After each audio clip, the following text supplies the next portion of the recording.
کہ پنجاب کی جماعت کے نظم و نسق کے لیے میرے خیال میں یہ پہلا اجلاس امیر محترم نے براہ راست طلب فرمایا ہے، اور میں خود بھی اور تمام پنجاب کے علماء سے امیر محترم کا شکریہ ادا کرتا ہوں کہ آپ نے جماعت پر احسان کیا، اور ان کے جماعت پر باقی بھی اتنے احسانات ہیں الحمدللہ کہ میں فخر سے کہہ سکتا ہوں کہ کسی جماعت کو ایسا امیر نہیں ملا جو ہماری جماعت اشاعت التوحید و سنہ کو اللہ نے امیر عطا فرمایا ہے۔ تو میں اب گزارش کیا عرض کروں گا اپنے امیر محترم اور قائد محترم کو کہ وہ اپنا صدارتی خطبہ ارشاد فرمائیں۔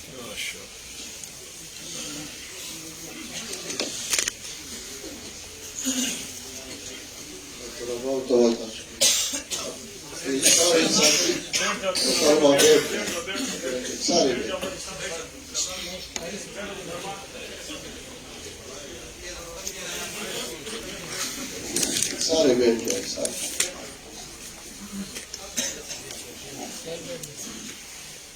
الحمدللہ حمدا کثیرا والصلاة والسلام علی رسولہ بشیرا ونذیرا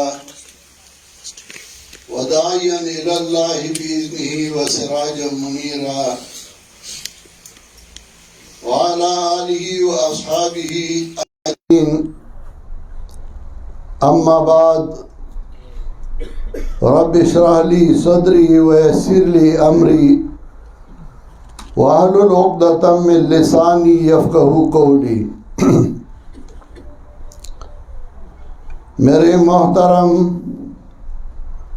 بزرگ ساتھیوں، علماء کرام، مدرسین حضرات اور عوام بھائیوں،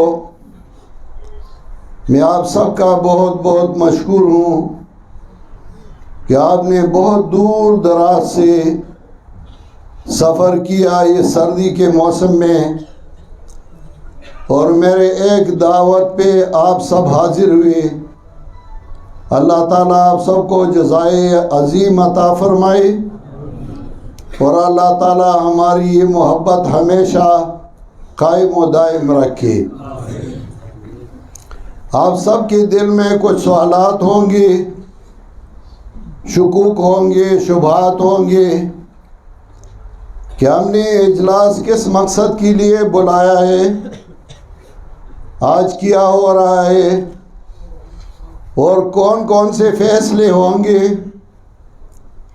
مختصراً میں آپ کو چند گزارشات پیش کرنا چاہتا ہوں۔ پہلا یہ کہ میں نے یہ اجلاس بلایا، اجلاس کس مقصد کے لیے بلایا اور آپ سب کو کیوں تکلیف دی، اس کا دوائی، اس کے اسباب، اس کی وجوہات میں بیان کروں گا۔ دوسرا یہ کہ اس سے پہلے بحیثیت ایک خادم جماعت میں نے جو فیصلے کیے ہیں وہ جماعت کے فائدے میں تھی یا نقصان میں تھی، اس کے اثرات کیا نکلے وہ بھی میں بیان کروں گا۔ تیسرا یہ کہ آئندہ کے لیے ہماری کیا عزائم ہیں، کیا مقاصد ہیں، اور کس طریقے سے جماعت چلانا چاہتے ہیں وہ میں بیان کروں گا۔ اگر آپ کو پسند آئی تو میرا ساتھ دیجئے، میں آپ کے ساتھ ہوں گا، اور اگر آپ کو پسند نہ ہو تو اگر ایک حدود، ایک چھوٹا سا پرندہ حضرت سلیمان علیہ السلام کو کہہ سکتا ہے کہ احطت بما لم تحط به وجئتک من سبع بنبأ یقین، تو آپ بھی مجھے کہہ سکتے ہو کہ آپ نے فیصلہ غلط کیا، ہم آپ کے فیصلے کو نہیں مانتے۔ میرے طرف سے آپ سب کو اختیار ہوگی۔ میں اللہ کو حاضر ناظر جان کر بڑے درد و دل سے آج آپ کے سامنے مخاطب ہوں۔ میرے اوپر کچھ ذمہ داریاں ہیں، میرے اوپر بہت بڑے بڑے علماء کرام، اولیاء کرام نے اعتماد کیا تھا، اور میں اس اعتماد کو نقصان پہنچانے کا نہ ارادہ ہے اور نہ اس کو نقصان پہنچانے کی کوشش کروں گا، بلکہ میں اس اعتماد پہ پورا اترنے کے لیے یہاں آپ کے پاس حاضر ہو چکا ہوں۔ اجلاس کے بلانے کی اصل وجہ، 2-3 بندے اکٹھے ہو کر انہوں نے 2-3 بڑے بڑے علماء کرام، جن کے ہزاروں شاگرد، جن کو ہزاروں چاہنے والے، جن کے ہزاروں پیروکار ادھر پنجاب میں موجود ہیں، ان 3 علماء کرام کو جماعت سے نکالا، اور اس کا کوئی وجہ نہیں بتایا کہ کیوں نکالا گیا۔ ان کا حق تھا، ان کو دستور کے مطابق اجازت تھی کہ وہ مرکزی امیر کو اپنا شکوہ پیش کرے کہ ہمیں جماعت سے نکالا گیا ہے، صوبائی 2-3 بندوں نے ہمیں نکالا ہے، آپ ہمارے بارے میں استفسار کر لیں، پوچھ لیں کہ ہمیں کیوں نکالا گیا۔ میری ذمہ داری تھی، اس ذمہ داری کو نبھانے کے لیے میں نے یہ فیصلہ کیا کہ میں صوبہ پنجاب کے مخلص اراکین، مخلص علماء کرام، مخلص شیوخ الحدیث، مخلص ساتھیوں کو جمع کروں، اور ان میں سے میں ایک وفد بناؤں، اور وہ وفد بڑے علماء سے مل کر ان سے استفسار کریں گی کہ آپ لوگوں نے ان کو کیوں نکالا۔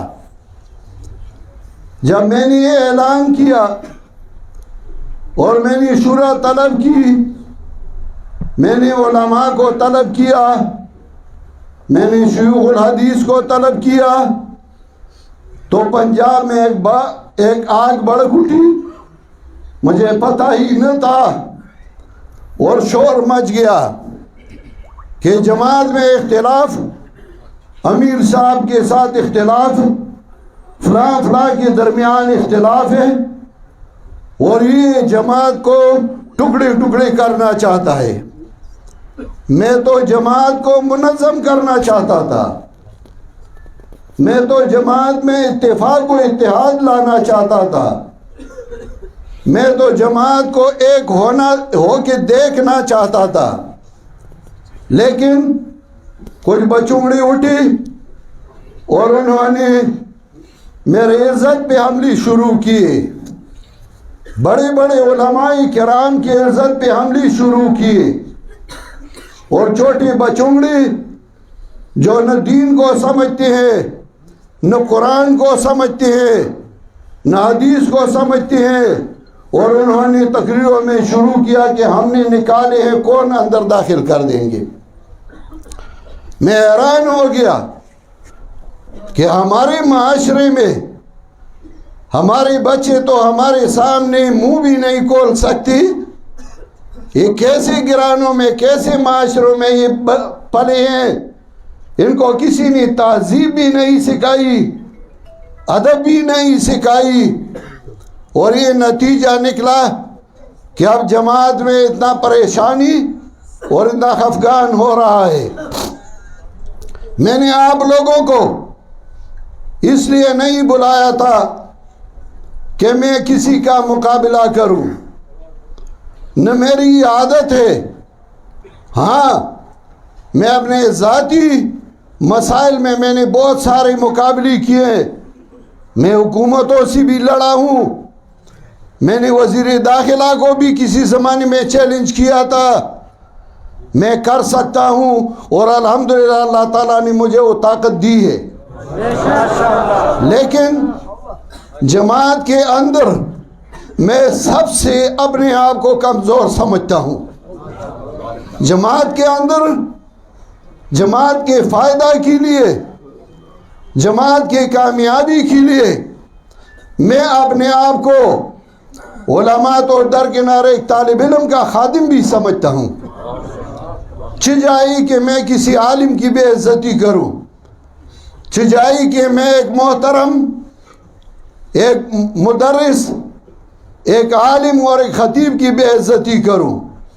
لیکن مجھے یہ پتہ نہیں لگا، کبھی میرا مقابلہ ایک سے بناتا ہے، کبھی میرا مقابلہ دوسرے سے بناتا ہے، کبھی میرا مقابلہ تیسرے سے بناتا ہے. میں نہ کسی سے مقابلہ کرتا ہوں نہ میرا مقابلے کا ارادہ ہے. جماعت چلانا چاہتا ہوں اور میں جناب رسول اللہ صلی اللہ علیہ وسلم سے بڑا بندہ نہیں. جناب رسول اللہ صلی اللہ علیہ وسلم کے زمانے میں 3 قسم کے لوگ تھے. ایک ان کے مخالف تھے ظاہری طور پہ، دوسرے ان کے جانثار تھے، اور تیسرے ایسے لوگ تھے کہ ظاہری طور پہ ان کے ساتھ تھے اور موقع پا کر ان کی مخالفت کرتے تھے. میرے دور میں بھی ایسا ہی ہوگا. میں رسول اللہ صلی اللہ علیہ وسلم سے بڑھ کے کوئی بندہ نہیں. تو میں نے آپ کو اس لیے بلایا ہے کہ میں چاہتا ہوں کہ جیسا کہ KPK میں الحمدللہ ثم الحمدللہ بڑے بڑے علماء موجود ہیں، بڑے بڑے شیخ القرآن موجود ہیں، بڑے بڑے شیخ الحدیث موجود ہیں، لیکن الحمدللہ KPK میں کوئی گروپ نہیں. ایک ہی گروپ ہے، ان کا ایک ہی مرکز ہے پنجپیر. اور جب پنجپیر سے ان کو ایک حکم ملتا ہے تو سارے علماء کرام اس کو مانتے ہیں. KPK میں الحمدللہ ہم نے ایسی جماعت چلائی کہ آج سارے سیاسی جماعتیں ان کا مرکز بھی پنجپیر ہے اور پنجپیر مشورے لینے کے لیے آتے ہیں. آپ نے دیکھا ہوگا کہ کون سی جماعت ہے، خواہ PTI والے ہو، خواہ پیپل پارٹی والے ہو، خواہ مسلم لیگ ہو، خواہ شہرانی ہو، خواہ جماعت اسلامی والے ہو، وہ سارے آتے ہیں پنجپیر اور الحمدللہ مجھ سے مشورے لیتے ہیں. میں ان کے درباروں پہ نہیں گیا ہوں، وہ میرے دربار پہ آتے ہیں اور میں ان کی عزت اور احترام کرتا ہوں الحمدللہ. لیکن آپ کے پنجاب میں KPK سے زیادہ مخلص ساتھی ہیں. میں نے دیکھا، میں جگہ جگہ گیا، بڑے بڑے علماء ہیں، بڑے بڑے خطباء ہیں، بڑے مخلص ساتھی ہیں، لیکن آپ لوگوں نے جماعت ایسی چلائی کہ آپ جوتے نکال کے ان کے درباروں پہ جاتے ہیں، وہ کبھی آپ کے پاس نہیں آئے. یہ کیوں؟ اسی وجہ سے کہ ان لوگوں نے جو میری مخاطب ہے، انہوں نے جماعت کو تباہ و بربادی کی کنارے پہ لگا دیا. اپنے ساتھیوں کے ساتھ مقابلہ اور دوسروں کے ساتھ پیار و محبت. حالانکہ مسلمانوں کا تو یہ شیوا ہے، اشداء علی الکفار رحماء بینہم. رحماء بینہم کا تو یہ نتیجہ ہے کہ رحماء تو درکنار اپنے ساتھیوں سے ملاقات بھی نہیں کر سکتے. بہرحال اعوذ باللہ من الشیطان الرجیم. میں بھی انسان ہوں، غصہ آتا ہے. میں کوشش کرتا ہوں کہ مجھے غصہ نہ آئے. میں نے آپ کو بلایا ہے، اس لیے بلایا ہے کہ اگر پنجاب میں جماعت چلانا ہے اور کام کرنا ہے تو پھر مجھے بھی کہہ دو، میں آپ کا خادم ہوں اور میں آپ کے ساتھ رہوں گا. اور اگر نہیں چلانا ہے تو آج ہی سے چھوڑ دے. چلاتے ہو جماعت یا نہیں چلاتے؟ چلائیں گے.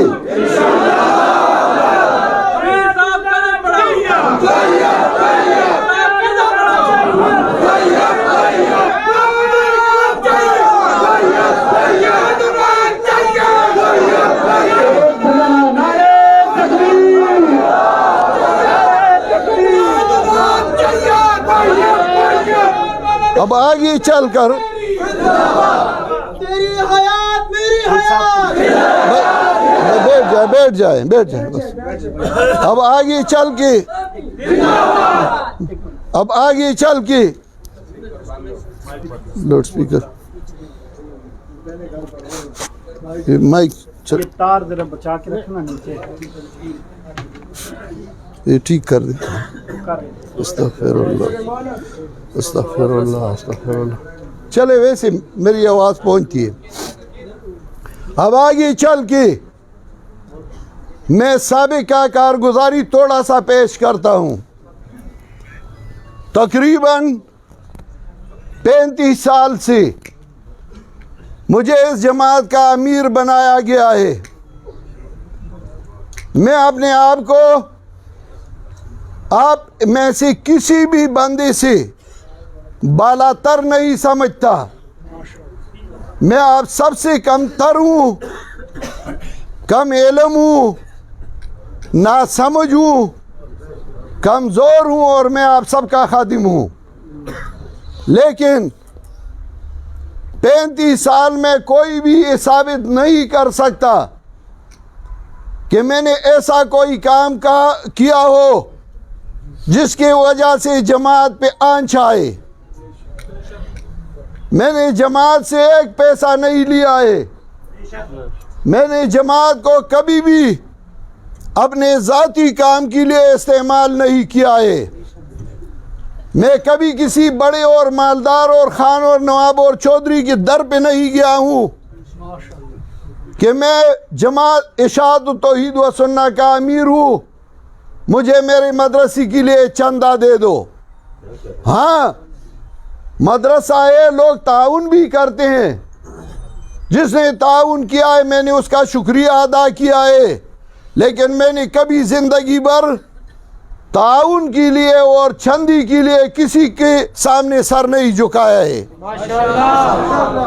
اسی وجہ سے کہ ایک تو میں ایک جماعت کا امیر ہوں اور لوگوں نے میرے اوپر اعتماد کیا ہوا ہے. چھوڑ دے لاؤڈ سپیکر چھوڑ دے، بغیر لاؤڈ سپیکر کی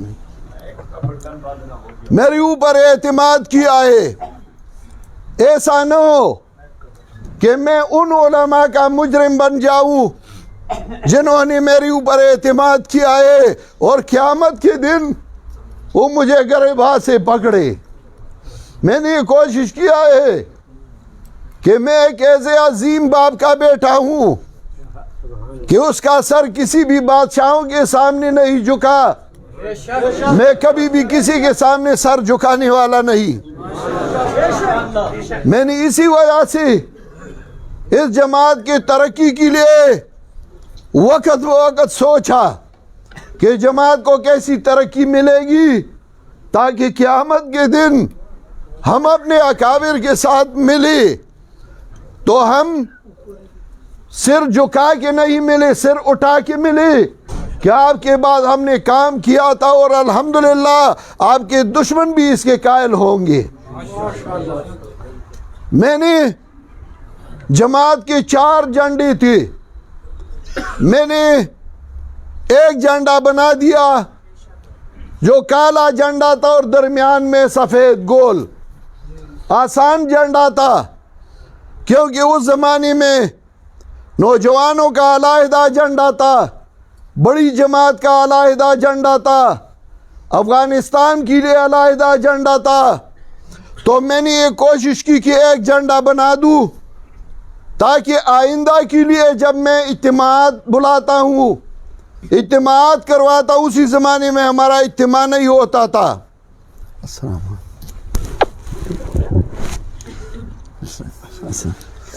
اس زمانے میں اجتماعات نہ تھی بڑی بڑی، تو میرا ارادہ تھا کہ مستقبل میں اجتماعات منعقد کروں گا، تو میں نے یہ سوچا کہ ایک جھنڈا ہو تو اس کا بڑا اثر ہوگا، یا کسی دوسری جماعت کے ساتھ ہمارا مشترکہ جلسہ ہو، تو بجائے اس کے کہ ہماری مختلف جھنڈے ہو، ایک جھنڈا ہو تو اس کا بڑا اثر ہوگا، تو میں نے ایک جھنڈا بنا دیا۔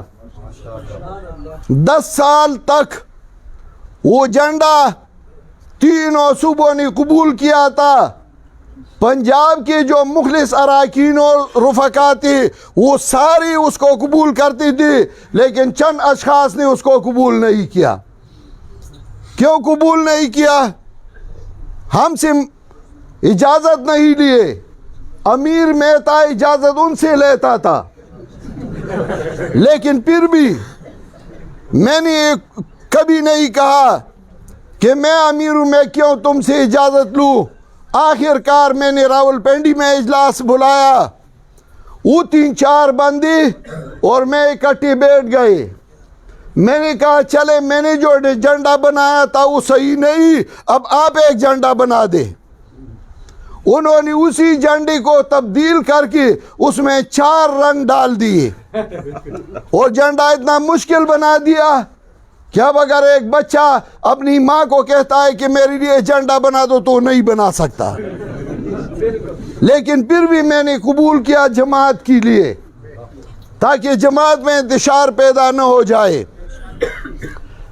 میں نے فیصلہ کیا کہ بڑے علماء کرام چھوڑ دو یار، یہ چھوڑ دو، پھر خبط آتا ہے تقریر میں، بیان میں، چھوڑ دو بس اپنی جگہ پہ چھوڑ۔ پھر میں نے فیصلہ کیا کہ کسی بھی جماعت کی ترقی کے لیے اگر اس کے نوجوانوں کو منظم کیا جائے تو یہ بہت بہترین کام ہوگا۔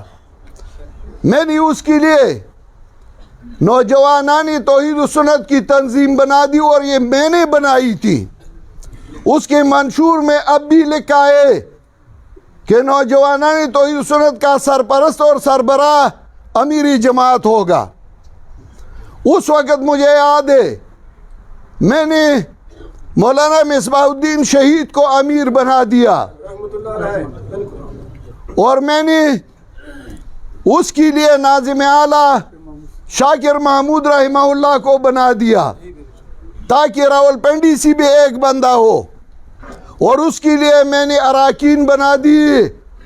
وہ اس وقت نوجوان تھے، اب ان کی داڑیاں بھی سفید ہو گئی ہے۔ میں نے جب وہ تنظیم بنا دی، اس کا جلسہ میں نے راولپنڈی میں تعلیم القرآن میں رکھا۔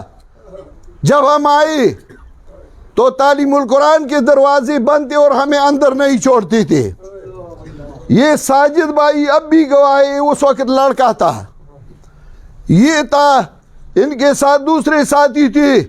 پھر میں نے ان کو کہا کہ چلے ادھر پارک میں جلسہ کر لیں گے، تو ہم ادھر گئے اور ادھر ہم نے جلسہ کیا۔ ہماری لیے دروازے بند تھے اور ہمیں ادھر اندر نہیں چھوڑا، لیکن پھر بھی میں نے وہ سب کچھ برداشت کر دیا۔ اس کے بعد پھر پنجاب میں اختلافات شروع ہو گئے۔ ایک طرف بندیالوی صاحب اور اس کے ساتھ کچھ لوگ تھے، اور دوسری طرف شاہ صاحب اور دوسرے لوگ تھے۔ میں درمیان میں آیا اور مسالات کرنے لگا۔ اس وقت تک سب کچھ گزارا ہو رہا تھا۔ جب میں آیا اور میں صلح کرنے لگا تو مجھے ایک فریق بنا دیا، حالانکہ میں فریق نہ تھا، میں صلح کرانے کے لیے آیا تھا اور آپ لوگوں کی دعوت پہ آیا تھا۔ آپ لوگوں نے مجھے کہا تھا، میں نے صلح کی کوشش کی تو مجھے فریق بنا دیا گیا۔ مجھے اب بھی یاد ہے کہ کون کون مجھے اکساتی تھی کس کس کے خلاف، لیکن یہ راز دل میں ہے۔ میں نہیں چاہتا کہ کسی کی بے عزتی ہو جائے، کسی کے راز کو افشا کر دوں، ورنہ صیغہ راز میرا کیا ہے جو کہ سامنے، ہم اسی بات کو کسی وقت تم پہ عیاں کر دیں گے۔ لیکن میں نے وہ دل میں رکھا ہے، وہ بات جو میرے سامنے کی گئی ہے ایک دوسرے کے خلاف۔ پھر میں نے کوشش کی، جب میرا اور شاہ صاحب صلح شروع ہو گئی، حالانکہ وہ میرے بیٹے کی تعزیت کے لیے بھی نہیں آئے تھے، لیکن پھر بھی میں نے وہ سب کچھ برداشت کیا جماعت کے لیے۔ میں نے کہا چلے چھوڑ دے، میں جماعت کے لیے سب کچھ برداشت کر دوں گا۔ پھر وہ ہوا، اس کے بعد آخر میں نے جماعت کے لیے ایک بورڈ بنا دیا، وحدت المدارس الاسلامیہ۔ وہ ایک دو دن کی بات نہیں، یہ سالوں سے ہم کوشش کر رہے تھے، اور یہ سب کو پتہ ہے۔ ادھر اسلام آباد میں اجلاس میں بھی ہم نے مشورے لی تھی، دوسری جگہوں پہ لی تھی، کوئی کام نہیں کرتا تھا۔ ہم نے بورڈ بنا دیا جماعت کی ترقی کے لیے۔ کوئی بھی ثابت نہیں کر سکتا کہ میں نے بورڈ بنانے کے لیے کسی سے ایک پیسہ مانگا ہے۔ ہاں، حافظ عمران صاحب نے پچھلے اجلاس میں 1 لاکھ روپے اپنی طرف سے دیے تھے، ماشاءاللہ، اللہ تعالیٰ ان کو جزائے خیر دے۔ باقی جتنا خرچہ ہوا ہے وہ میں نے اپنی طرف سے کیا ہے۔ میں نے جماعت کے لیے بورڈ بنا دیا۔ اس سے پہلے میں نے مولانا عادل کے ساتھ بات کی تھی کراچی میں کہ مولانا ہم یہ چاہتے ہیں کہ اشاعت کو ایک سائڈ پہ نہ لگائیں، آخر کار اگر یہ ایک سائڈ پہ آپ لگاتے ہیں تو کسی وقت اشاعت والی بھی اٹھ سکتے ہیں۔ اس نے میری بات مان لی، لیکن پھر وہ شہید ہوا۔ پھر میں نے مولانا مفتی تقی عثمانی صاحب سے بھی بات کی، اور میں نے اس کو کہا کہ ایک غیر سیاسی جماعت ہے، علماء اور مدارس کی جماعت ہے، اس کو سیاست کی طرف نہ لائیں۔ اس نے میری بات سن لی، لیکن جب مجھے پتہ لگا کہ کسی دوسری طرف جا رہا ہے تو ہم نے اپنا بورڈ بنا دیا۔ میں اب بھی مفتی تقی عثمانی کا احترام اور قدر کرتا ہوں، ان کو اپنے بڑے کی نظر سے دیکھتا ہوں، اور الحمدللہ اس کا اب بھی میرے ساتھ رابطہ ہے۔ پچھلے دنوں میرا وفد گیا تھا، ان کو بار بار کہہ رہی تھی کہ مولانا نے جو کچھ مجھے کہا تھا مجھ سے غلطی ہوئی تھی کہ میں نے اس کو آگے نہیں لے گیا۔ الحمدللہ میں نے بورڈ بنا دیا جماعت کے لیے، لیکن اس کا نتیجہ یہ نکلا کہ مجھے پتہ ہی نہ تھا، اس کا مقابلہ شروع ہو گیا۔ کام اگر میں نے غلط کیا تھا تو مجھے کہتے، مقابلے کی کیا ضرورت تھی؟ اس کے لیے میٹنگ بلایا گیا، اعلان کیا گیا کہ سارے پنجاب نے فیصلہ کیا کہ ہم وحدت المدارس کے ساتھ نہیں، ہم وفاق المدارس کے ساتھ ہوں گے۔ ہوتی رہی، مجھے کیا اعتراض، لیکن ہمارے خلاف تو آپ فیصلہ نہ کرے۔ لیکن پھر بھی انہوں نے فیصلہ کیا، میں نے پھر بھی کچھ نہیں کہا۔ میں نے کہا چلے جو ان کے ساتھ خوش ہے خوش رہو، جو ہمارے ساتھ آتے ہیں تو آئیں۔ لیکن اس کا نتیجہ یہ نکلا کہ جب مولانا حضر نے الحاق کیا تو ان کو جماعت سے نکالا گیا۔ میں سمجھتا ہوں سب کچھ، میں کوئی نادان نہیں ہوں، اتنا چھوٹا ہوں۔ الحمدللہ میں جماعت چلا سکتا ہوں، اور مجھے طریقے بھی آتے ہیں جماعت چلانے کے لیے، لیکن میں نے ہمیشہ جماعت کی ترقی کا سوچا ہے۔ جماعت کے کام میں نے کبھی نہیں سوچا کہ میں کسی کا مقابلہ کروں، یا کسی کو دکھ پہنچاؤں، یا کسی کو تکلیف پہنچاؤں۔ اب آئندہ مستقبل میں ہمیں کیا کرنا ہے، یہ میں نے تو مختصر کارگزاری پیش کی۔ مستقبل میں کیا کرنا ہے، اب میں آپ کو میرے دل میں جو نقشہ ہے وہ پیش کرتا ہوں۔ اگر آپ کو قبول ہو تو ٹھیک ہے، نہ ہو تو آپ کی مرضی۔ مستقبل کے لیے میں نے یہ سوچا ہے کہ پنجاب کے ساتھی نہایت مخلص ہیں، کے پی کے سے اور دوسروں صوبوں سے زیادہ تکڑے ہیں، زیادہ جذباتی ہیں، زیادہ شوق ہے ان کو اس کے لیے کہ وہ توحید و سنت کی کام کرے۔ میں آپ کو اس لیے نہیں کہتا کہ میں خوشامدی کرتا ہوں، اور نہ میری عادت ہے، میں سچ بولتا ہوں۔ بڑے بڑے علماء ہیں، تکڑے تکڑے علماء ہیں، مدرسین علماء ہیں، لیکن ان کو دیواروں کے ساتھ لگایا گیا ہے، اور وہ لوگ سامنے آئے ہیں جو نہ قرآن کو سمجھتے ہیں نہ حدیث کو سمجھتے ہیں. ان کو یہ پتہ بھی نہیں ہوتا کہ شہد اللہ وانہ لا الہ الا ہو والملائکۃ اولو العلم قائما بالقسط، یہ قائما حال کس سے واقع ہے یہ بھی ان کو پتہ نہیں.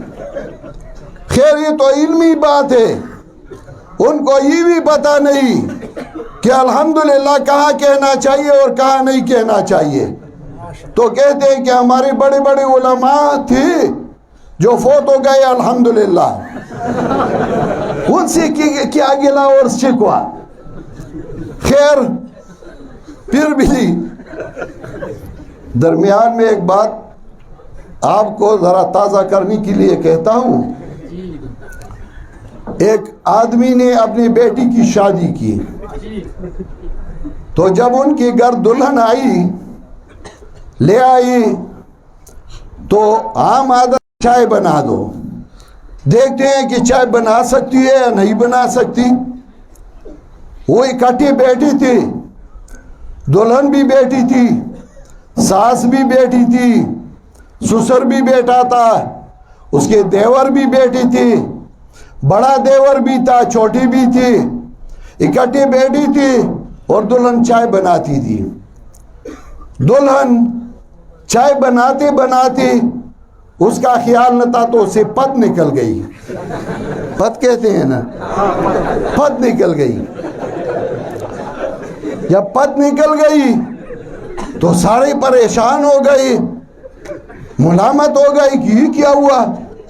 اس کی ساس بڑے ہوشیار تھی اور زیرک بندہ تھی، تو ساس نے فوراً کہا سسر کو، دلہن کے سسر کو مبارک ہو، دیور کو کہا مبارک ہو، دوسرے کو کہا مبارک ہو. انہوں نے کہا کس چیز کی مبارکی؟ تو ساس نے کہنے لگی میں نے جب اس کے بڑے دیور کی شادی کی اور دلہن آئی اور وہ چائے بنا رہی تھی، تو اسی طرح وہ جب چائے بنا رہی تھی اسے پت نکلی تھی، تو اس کو اللہ تعالیٰ نے سب سے پہلے بیٹا دیا، اس کا بھی بیٹا ہو جائے گا. اس پہ پردہ ڈال رہی تھی. تو جب ساس نے یہ کہا، وہ دلہن ذرا بے وقوف سی تھی، جیسا کہ آگے آپ نکتے لگا دیں، وہ بے وقوف سی تھی. تو دلہن نے بڑے عاجزی سے، سادگی سے ساس کی طرف دیکھا. ساس دوسرا پد ماروں؟ تو ساس نے کہا نہیں یہ پہلا بڑا ہو جائے تو یہ بھی کافی ہے.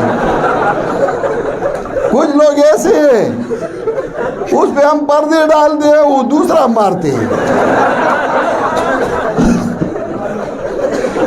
تو میں یہ چاہتا ہوں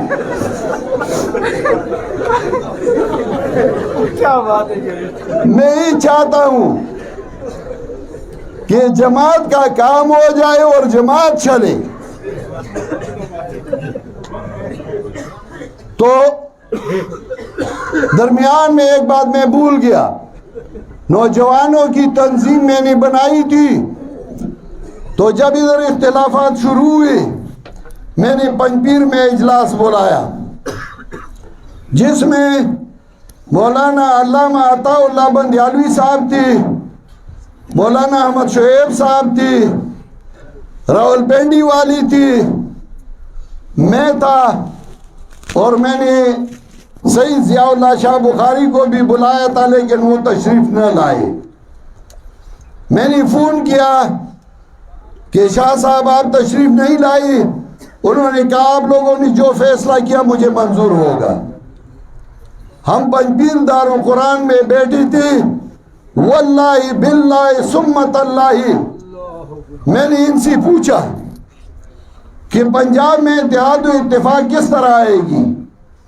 تو بندیالوی صاحب نے مجھے فوراً کہا کہ نوجوانوں نے توحید و سنت کو ختم کر دو، اتفاق آ جائے گی. میں نے کہا ٹھیک ہے.